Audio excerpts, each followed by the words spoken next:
Declared #1 priority is an incursion to the Gold Coast. But Caroline Wilson, what form and when will it happen?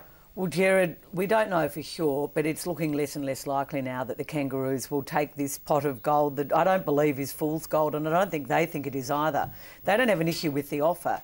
They have an issue with relocating their football club, or their shareholders do. They've said to the AFL, we cannot get this over the line through our shareholders, namely Bob Ansett and Peter de Rauch.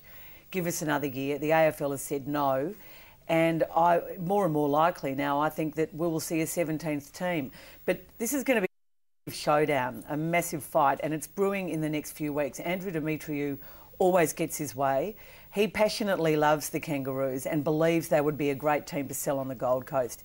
And if he loses this one, he will be angry. I think that in the short term, this 3 and 4 game package of games that the Kangaroos do have up north will be taken away. They'll continue to get money from the AFL Special Assistance Fund, but they'll be in big trouble. And we'll have 17 teams in the competition, and not soon afterwards, I think we'll have an 18-team competition, or probably by about 2015. Roy, they missed the boat. The Titans stole their thunder. There's an enormous amount of entrenched, endemic, molecular arrogance by the AFL about this. Molecular? It's in molecular. It's in your DNA. It's stamped into you all. And to think that they can simply go up there and start up a new team. The Rugby League had 4 incarnations before they got it right. They had Seagulls and Giants and Chargers. And then the chief executive of the last incarnation, Paul Broughton, waited 10 years before he finally got the team right. And they are a very, very good team up there. I'd like to know where they're going to play. Are they going to play at Carrara? And who's going to fund it? The Queensland government has just spent $140 million giving the Titans a new stadium at Robina. There's been redevelopments taking place up at the Gabba. And here's a little scoop for you, Caroline. I understand that there is an agreement between the Brisbane Cricket Ground Trust and the AFL that if there is to be a second team on the southeast Queensland before 2015, they must play half their games at the Gabba, where $200 million has been spent. Well, yeah, that's been covered quite good, often it's in not the a age scoop. of this year, Roy. But I think that this new stadium deal that we're waiting to hear about, and it's a bit chicken and the egg. There's a massive stadium redevelopment that needs to be done at Carrara, where I think they've sort of put all their eggs now. We will know in 2 weeks whether the state government, and this is the Queensland government, are going to come up with the initial $120 million, 2 stages, second stage another $80 million. I think they're waiting to know which team they're going to be supporting, and that is why we need an answer from the Kangaroos by early December, which is why Eddie Maguire has thrown the Collingwood hat into the ring, and why even that doesn't look unattractive to the AFL, but it's just not enough games. They will agree, and the state government will agree to maybe 4 or 5 games of those extra 11 games going to the Gabba, going to Brisbane, 6 or 7 being played at Carrara, and they'll be happy with that, the government. I disagree that the AFL thinks they can rush into the Gold Coast. I think they've taken too long. I think they've taken too long to get this stadium deal up. I think they've taken too long and been too patient with the Kangaroos, who, if they don't want to go, good luck to them. But I must say, I don't feel particularly bullish about their future either. John Harms, you know Queensland.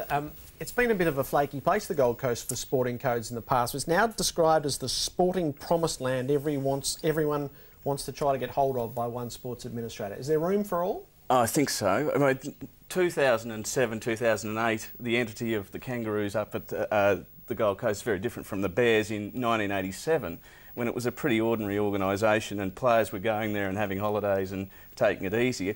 The population there is 500,000. The population of the conurbation of South East Queensland is 2.5 million. It's growing by 50,000 each year. So you've got the numbers there to actually market to. Yeah, but you're assuming that they're all crazy AFL people. This idea of the Gold Coast being God's waiting room for retired Victorians is rubbish. I mean, but most of them are from the great and glorious rugby league. No, they're not. How do you explain? Defensive. How do you explain the success of clubs like the Southport Football Club, who may actually bid for the 7th licence? Pokies, exactly, that's all it was. No. And, you know, there's been ex-VFL players going up there for years.